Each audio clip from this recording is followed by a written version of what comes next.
The Queen Mary had been docked in Los Angeles for decades, its rusted hull frozen in time, its deck silent except for the whispers of tourists and the distant groan of metal shifting in the night. By day, it was a floating museum. By night, it became something else entirely. Something that watched.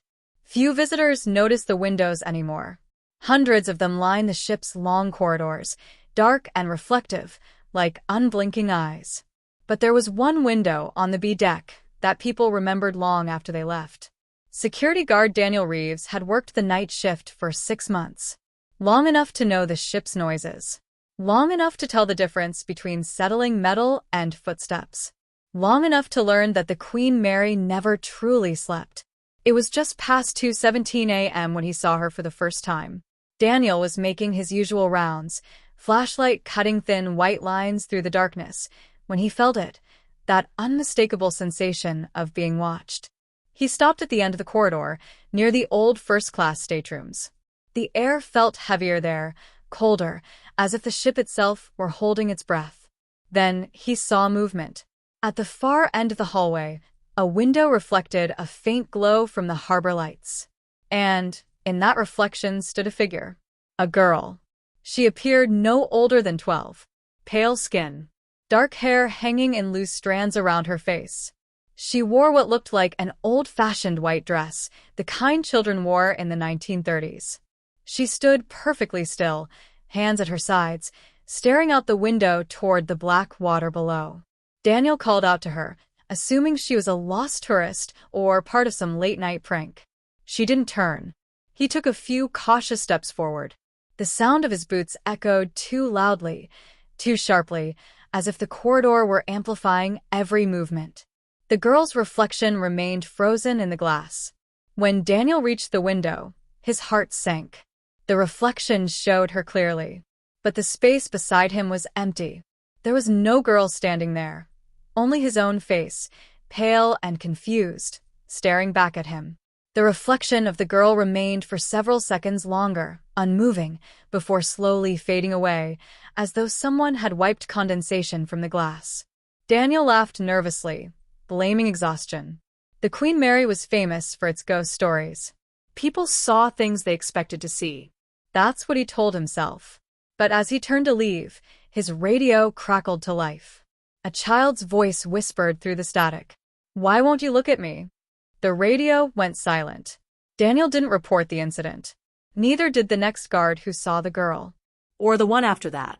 Stories spread quietly among night staff. Always the same description. Always the same window. A young girl, staring out at the ocean, waiting for someone to notice her. And when someone did, she would vanish. What no one knew was that the girl wasn't just watching the water. She was watching them. Historical records from the Queen Mary listed no child deaths on board. No missing passengers. No accidents involving a young girl. And yet, the sightings continued. Guests began reporting strange experiences near the B deck window. Phones malfunctioned. Cameras captured smudged silhouettes that hadn't been there moments before. Children cried uncontrollably when passing the corridor, claiming someone was standing behind the glass. One guest swore she saw the girl smile.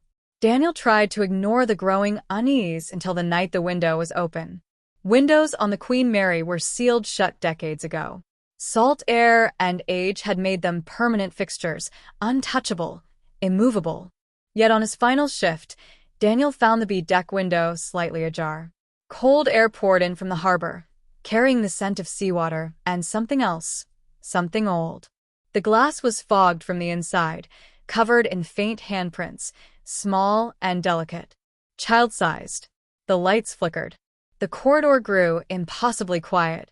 Then he heard breathing. Slow. Careful. Right behind him. Daniel turned, heart pounding, flashlight shaking in his hand. The girl stood inches away. This time, she wasn't a reflection. Her eyes were wrong. Too dark, too deep. Like windows themselves, opening into endless black water. Her dress was soaked at the hem, dripping onto the carpet, leaving wet footprints that led straight to the open window. She tilted her head. "You finally looked," she said. Daniel stumbled backward, crashing into the wall. He screamed for help, but the sound died in his throat. The corridor stretched unnaturally long, the walls bending inward, the lights dimming as if being swallowed. The girl stepped closer. "They made me watch," she whispered. "So now you will too." The harbor outside the window changed. The modern lights of Los Angeles faded, replaced by darkness and open sea. The Queen Mary was no longer docked, it was moving. The sound of waves crashing against the hull filled the corridor. Daniel felt hands on his shoulders. Small. Cold. The last security footage from that night shows Daniel standing motionless before the window for over 6 hours. When staff found him at sunrise, he was alive, but unresponsive. His eyes were open, fixed on the glass, pupils dilated as if still watching something far away. He never spoke again. They say the girl still appears at the B-deck window. Sometimes alone. Sometimes standing beside someone new. And if you ever walk the Queen Mary late at night and feel the urge to stop, to look into the dark glass and see who might be staring back, don't. Because the girl at the window isn't waiting to be seen. She's waiting for someone to stay. Before you close this video, before your finger moves, before the sound fades completely, stay with me a little longer. Because silence is where these stories grow. You might think the danger ended when the narration stopped. That the girl at the window belongs only to the Queen Mary, to Los Angeles, to a ship tied forever to the harbor. But hauntings don't respect distance. They follow attention. Right now, the screen in front of you is another kind of window. Dark. Reflective. Quiet. And if the light in your room is low enough, you can see yourself in it. Your face layered over the shadows behind you. Take a second and notice that reflection. Is it moving exactly when you do? Many viewers say this is the moment they feel it, the moment the room seems slightly colder, the moment their chest tightens without explanation, the moment they realize they're listening more carefully than before. That's not fear. That's awareness. This channel exists for those moments. For the people who stay awake a little longer because something feels unfinished. For those who know that some stories don't end, they wait. When you subscribe, you're not just following a channel. You're choosing to return to these places. Abandoned hospitals. Cursed highways. Locked rooms where time stopped. Ships, houses, forests, and hotels where something still remembers being alive. Each video is another door. And every door needs someone willing to open it. If this story pulled you in, if you imagine the corridor, the window, the girl's unmoving stare, if part of you wondered what would happen if you were the one standing there, press like. It's a small action, but it leaves a mark. It tells the story that it was heard. And stories that are heard tend to linger. They find new listeners, new rooms, new nights to be replayed in the dark.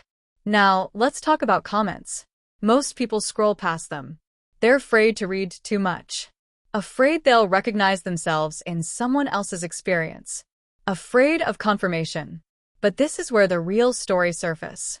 People leave fragments there. Memories they can't explain. Encounters they've never told anyone else. Moments where they swear something was watching through a mirror, a window, a phone screen, just like this one. If you've ever experienced something unexplainable, this is where you let it breathe. Write it down. Even if it's short.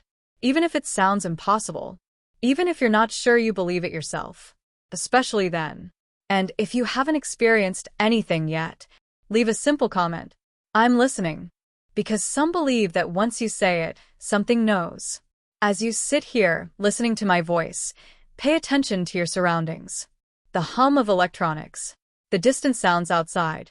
The way your room feels different than it did before you press play. You didn't change rooms. But something changed. That's why these stories work best at night. When the world is quiet. When windows turn into mirrors. When you can't tell if the reflection you're seeing is only your own. If you're wearing headphones right now, slowly take one ear off. Listen. Does the silence feel heavier than it should? Good. That means you're still here. New stories will be waiting. Stories that go deeper than this one. Stories that don't rely on sudden screams, but on slow realization. On the creeping thought that something followed you out of the video. Subscribe so you don't have to face them alone. And when the next story begins, Remember this moment. Remember how it felt to hesitate before clicking away. Remember how long you stayed, even when you didn't need to. That hesitation matters. Because the girl at the window is patient. She's watched hundreds of people leave. Thousands, maybe. But every now and then, someone stays just a little longer. Someone who listens. Someone who looks. So take your time. When you're ready, scroll down. Read the comments. Leave one of your own. And if you feel the urge to check a nearby window after this, don't fight it. Just don't stand there too long. Until the next story. Until the next quiet moment. Until the next window waiting in the dark. Good night. And remember, if you ever feel watched while listening to these stories, you probably are.